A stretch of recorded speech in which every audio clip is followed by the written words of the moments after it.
हांवें ताका एकूच सांगला, फुडले खेपे आमचे बरोबर जाय, ही आमची इच्छा आसा आनी हे म्हाका दिसता जरूर ऑटोमॅटीक जातले. थोडी वस्तू तुका चड हें करपाची गरज ना.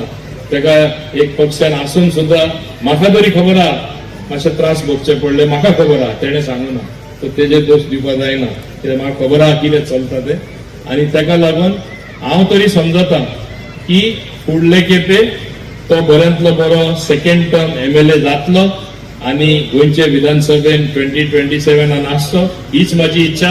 आनी आमचे दोगय पेडणेचे MLA आसचे, एकामुखार सांगात दिवचे, एकामुखार सपोर्ट दिवचो, एकामुखाची मदत करची, बऱ्यांतले बरें काम करपाक, हीच अपेक्षा धरून हांव परत एकदा ताका बरें मागून आमचे लॉर्ड हनुमाना कडेन मागता की तेजेर व्हडलो आशिर्वाद घाल, तेंचेर व्हडलो आशिर्वाद घाल आनी बऱ्यांतले बरें काम आनी सुदार हे हांव समजता one of the best talukas in Goa. Pedne taluka फुडें व्हरपा खातीर तेणी तेंचे दोगांचे योगदान आसचें, चड करून जीत आरोलकरांचे. आनी तुमी जो सत्कार